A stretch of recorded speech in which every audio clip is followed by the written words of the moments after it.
చూడండి మూసీ నది ఎలా ఉందో. ఈ మూసీ నదులు కూడా వజ్రాల వేట కొనసాగుతుంది. ఎందుకంటే వజ్రాలు అనగానే గుర్తొచ్చేది దొండగిరి, కోల్లూరు, అలా గుడిమెట్ల, సత్తెనపల్లి, పులిచింతల ప్రాజెక్టు ఇట్లాంటివన్నీ గుర్తుకొస్తుంటాయి ఫ్రెండ్. ఎందుకంటే డైమండ్ అనగానే ఎక్కడ దొరుకుతాయి అంటే దొండగిరి, వజ్రకరూరు ఇట్లా అంటారు. అట్లా కాకుండా తెలంగాణలో మూసీ నదిలో కూడా వజ్రాల వేట కొనసాగుతుంది. ఎందుకంటే ఇప్పటి నుంచి కాదు, కొన్ని మన బ్రిటిష్ వాళ్ళ కాలంలో నుంచి కూడా వజ్రాల వేట కొనసాగుతుంది ఫ్రెండ్.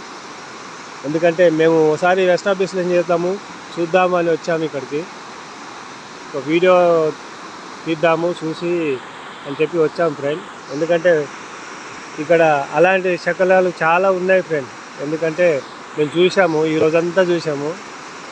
గాజు ముక్కలు, క్రిస్టల్స్ జొన్నగిరిలో ఎలా అయితే దొరుకుతాయో అలాంటి అన్నీ ఇక్కడ ఉన్నాయి ఫ్రెండ్. కింబర్లైట్ స్టోన్స్ అలాంటి అన్నీ ఉన్నాయి ఇక్కడ. డైమండ్స్ దొరికేయడానికి చాలా చాలా అవకాశాలు ఉన్నాయి. ఎందుకంటే మేము చూసాం కాబట్టి, ఈరోజు చూసాము, ఆ అనుభవంతో చెప్తున్నాం ఫ్రెండ్. కాబట్టి తెలంగాణలో కూడా భారీగా వజ్రాల మూసీ నదిలోనే దాగి ఉన్నాయి. ఎందుకంటే మూసీ నది అనగానే మనకు ఏది గుర్తుకొస్తుందంటే డ్రైనేజ్ వాటర్ గుర్తుకొస్తుంది ఫ్రెండ్. కానీ డ్రైనేజ్ వాటర్లో కూడా కోహినూర్ వజ్రం లాంటి డైమండ్స్ చాలా ఉన్నాయి. ఎందుకంటే ఇక్కడ బ్రిటిష్ వాళ్ళు కోహినూర్ డైమండ్కి అంత పేరుందో గోల్కొండ వజ్రాలకు అంత పేరు ఫ్రెండ్.